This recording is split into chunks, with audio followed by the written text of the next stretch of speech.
მოგესალმებით, მე ვარ ბაადურ ბერია და მე დღეს ვისაუბრებ Rairia Revelations. ეს არის ჩემი პირველი ვიდეო, სწორედ პირველი ვიდეო არა, პირველი ვიდეო. ხო და მინდა რომ ვილაპარაკო Rairia Revelations. Rairia Revelations არის ფანტასტიკის ჟანრის წიგნების სერია, რომელიც შედგება 6 წიგნისგან. ძალიან მაგარია. და ვისაუბრებ რატომ უნდა დაიკითხოთ Rairia Revelations. ეს განხილვა არ იქნება ყველაფერს დეტალურად არ განვიხილო, იმიტომ რომ განხილვა გასაკეთებელია ჩემი აზრით იმ შემთხვევაში, რომ უკვე წაკითხული გაქვს და რაღაც ის ხდება რა. ანალიზი. მე მინდა ხალხს დავანახო მისი დადებით მხარეები, რომ ხალხს მოვაწონო ის და წავაკითხო, გავაცნო. უნებულა რომ არავინ წაიკითხავს, მაგრამ მე მაინც გავაკეთებ ამას. ახლა ჩამოთვლი რატომაც წაიკითხო, ჩამოწერილი მაქვს რაღაცები, მის გადავამოწმე. ჯერ ზოგადად რა არის ხო? პირველად. რა არის Rairia Revelations? ამაზე მინდა ვისაუბრო პირველ რიგში. მოკლედ Rairia Revelations არის წიგნი. წიგნების სერია. შედგება 6 წიგნისგან, როგორც უკვე ვახსენე. და თითოეული წიგნი ორად არის ერთებული, ანუ 3 დიდი წიგნი არის მთლიანად რა. ეხლა სიუჟეტი რა არის? თავი პერსონაჟები ყავს ორი, როისი და ჰედრიანი, როის მელბორნი და ჰედრიან ბლეკვოტერი. ესენი არიან ძმაკაცები და ქურდობენ. ქურდები არიან. დაქირავებული ქურდები არიან. როგორც ლოკლამორაში არის რომ თავის პონჩი იპარავენ, ეგრე არ არის, ანუ ამათ ვალებას მისცემენ ვიღაც ლორდები ძირითადად და ესენი მიდიან და იპარავენ რა. ხალხს ნაკლებად ხოცავენ, მაგრამ ეგეც ქონიათ. რა არის რატოა საინტერესო ახლა ეს? ანუ ამ სამყაროში ზოგადად არის კლასიკური ფენტეზი, არის ტრადიციული ფენტეზი არის, მაგრამ თანამედროვე ენით არის დაწერილი. და პერსონაჟები არიან უფრო თანამედროვენი. თვითონ სეტინგი არის ტრადიციული ფენტეზი და უფრო ისეთ. რაღაცა ისეთი რა, ნაცნობი ფენტეზია. არის კონტროვერსიული ფენტეზი არ არის. ვიცი რა, ამას რო კითხო, ვიცი რომ ფენტეზია რა, შუა საუკუნეებში ხდება მოქმედება სასახლის კარზე და რაღაცა, მეფის კარზე.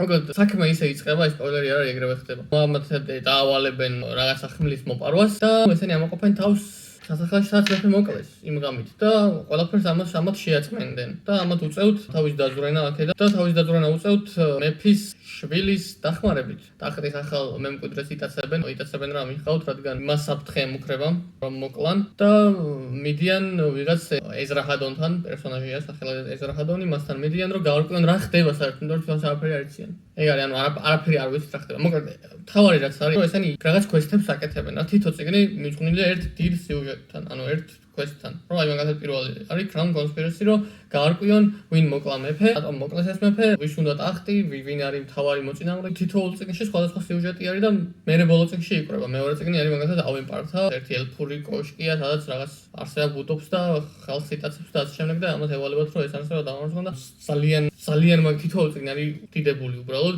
დაახლოებით თითოეული წიგნის სიგრძე არის 400-500 გვერდი, ბოლო წიგნის 800 გვერდამდეც კი აღწევს. და ეს 6 წიგნი ერთად წავიკითხე ერთ თვეში. რაც ძალიან მაგარი შედეგია, იმიტომ რომ ძალიან რომ მუშაობდი მაგ პერიოდში, თან სწავლობდი და ეგრე სწრაფად, ეგრე გიჟივით ძალიან დიდი ხანი არაფერი არ წამიკითხე. ბევრს მეტყველებ მე ფაქტი ჩემთვის რომ მე ერთ თვეში ეს 6 წიგნი წავიკითხე. ეს გვეუბნება იმას, თუ რამდენად ხარისხიანი და რამდენად კარგი წასაკითხია ისეთი, ხოშიანი წასაკითხია. გასართობი წასაკითხია პირველ რიგში, ძალიან ლაღი წასაკითხია რა და ჰედრიან ბლეკვოტერს და როის მელბორნს აქვთ ერთ-ერთი საუკეთესო ბრომანსი, რაც კი წამიკითხავს ოდესმე. ლოკი და ჟონჟინი არიან ახლოს, და მგონი ვშო ისე ზოგადად ფიქციაში რაც კი მინახავს, სემი და დინი შეიძლება დაუყენო გვერდით და ის მერლინ და არტური. ხო ეგეთი დონეზე არიან, ძალიან მაგრები არიან, საოცარი პერსონაჟები არიან უბრალოდ. გარდა ამისა, ეხლა უყურეთ, თან საინტერესო რა არის, რომ ჰედრიანი არის დიდი, რაინდული შესახედაობის და ხასიათების პიროვნება, ღირსეული კაცი არის და არ უყვარს როცა რაღაც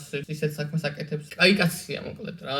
უნდა რომ ხალხს დაიხმაროს რა. ქურდი კი არის, მაგრამ უნდა რომ კარგი საქმეების, კარგი ხალხისთვის იქურდოს რა. და ისეთ ხალხს დაეხმაროს, ვისაც მაგალითად აშანტაჟებენ ან რაღაც. და ეს როისი არის პირიქით რა.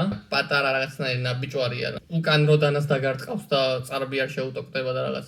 ყლელი არის რა, ჩუმი პატარა ყლელი. მაგრამ ესენი ერთად იმიტომ არიან, რომ ანუ ჰედრიანი არის გულობი ყვილო, მაგრამ საუკეთესო მებრძოლი არის, კეთილი კაცია და გულობი ყვილოა და ამას ეს არა აქვს რა. დააგოიმებ მარტივად რა და როისი ჭირდება რომ პრაქტიკული გონება ჰქონდეს და უფრო მიწას დაეშვას, რომ ეგრე მარტივად არ არის საქმე. და ჰედრიანი კიდე როისისთვის არის მანგელოზი.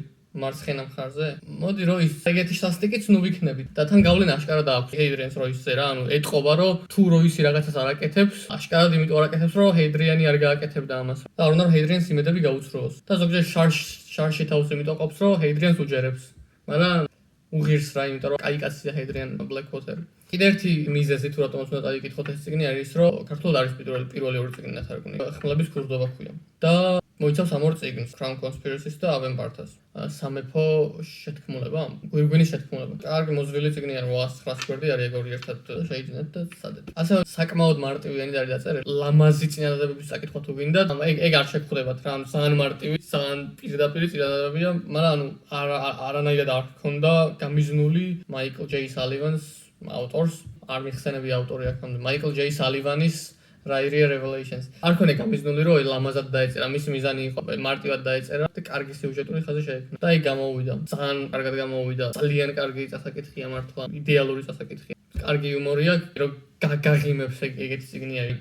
სულ როგიმილიანიული იმ დღეების განმავლობაში რომ სამ წიგნს კითხულ. და გარდა ამ ორი პერსონაჟისა ძალიან ბევრი ძალიან კარგი პერსონაჟია. მირონი არის უსაყვარლესი კაცი, ეგეთი კეთილი კაცი არა. ხუდელი არის, რაც ძალიან რაღაცნაირი გულს რო აგიჩუქებს ეგეთი ტიპი. ჭიანჭველას რო ხელს არ დაადებ. და კიდე არის ძალიან მაგარი პერსონაჟია მეფის და კიდე რისი თქმა მინდოდა. ანუ სულ რაღაც ხდება, ანუ ესეც არ არის რომ კითხულობ წიგნს და არაფერი არ ხდება და კითხულობ და იცი რომ რაღაც მოდის. მოსაწყენი ხაზი არ არსებობს ამ წიგნში. მოსაწყენი აი წინადადება არ არსებობს. პირველი წიგნი დაიწყეთ, ერთი 30 გვერდი წაიკითხეთ, 20 გვერდი წაიკითხეთ და მაგის მერე წიგნი ვერ დადებთ რა უბრალოდ, ანუ შანსი არ არის. ეხლა ის დავიწყე საერთოდ Rairia Chronicles-ი, რომელიც არის ამ წიგნების 6 წიგნეულის პრეკველი. იქამდე ხდება მოქმედება, ვითარდება მოქმედება და მოგვითხრობს როგორ შეხვდნენ ჰეიდრიანი და როისი ერთმანეთს. Overarching გადამკვეთი სიუჟეტი, რაც არის მთავარი სიუჟეტი, ან 6-ვე წიგნის მთლიანი სერიის არის, რომ დაიბადა ნოვრონის მემკვიდრე, ეს ნოვრონი იყო 3000 წლის წინ იმპერატორი, რომელმაც ელფები გააგდო ამ სამეფოდან და ნოვრონის მემკვიდრე არის ტიპი, რომელიც დიდებას აღუდგენს კაცობრიობას. რამდენიმე რელიგიად არის დაყოფილი და რამდენიმე სოციალურ წყობად არის დაყოფილი ესენი სახელმწიფოები. ზოგი არის იმპერიალისტი, რომ ფიცვლის ყველა სახელმწიფო უნდა იყოს ნოვრონის მემკვიდრე, უნდა იყოს იმპერატორი და ყველა სახელმწიფო ექვემდებარებოდეს მას. ზოგი არის როიალისტი, რომ მართავდნენ ამათ მეფეები, ვინც არის იდებული გვარის წარმომადგენელი. სისხლით უნდა გადადიოდეს მემკვიდრეობა მოკლედ მამიდან ვაჟზე.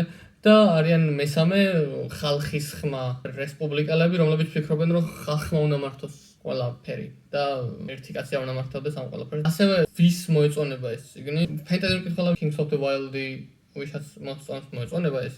არა ფენტეზი მკითხველებისთვის ალბათ წარმოგენა არ მაქვს. მართლა არ ვიცი.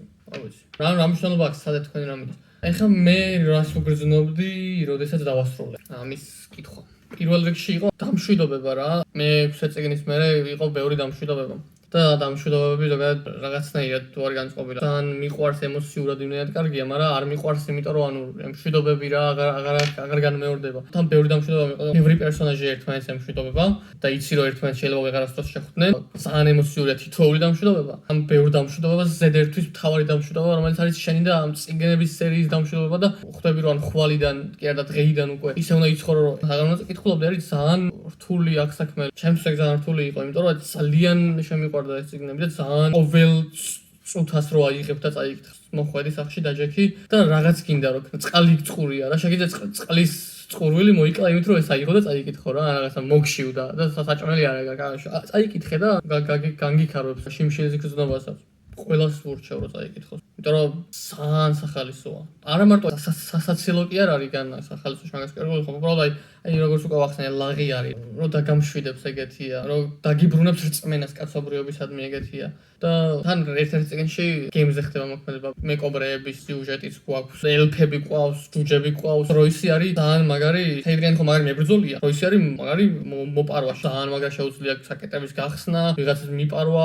აგენტობა და ეგეთი რაღაცეები რა ჩუმად სიარული დაზვერვა კარგი სმენა აქვს და მაგარი მხედველობა აქვს და ეს Rairia Revelations-ი ქვია როის და ჰეიდრიანს და მაგათ დაჯგუფებას და იქირავება მათ და ესენი ფურდობენ შენს მაგივრად როისი და ჰეიდრიანი ისვრიან ხელები მათმა გადაუხადა ჯამაგი ალბათ ეს იყო რაც უნდა მეთქვა სხვა არაფერი მე ძალიან დიდი იმედი მაქვს რომ მალე დაუბრუნდები და თუ მალე არ დაუბრუნდი არავის არ დავაკლდები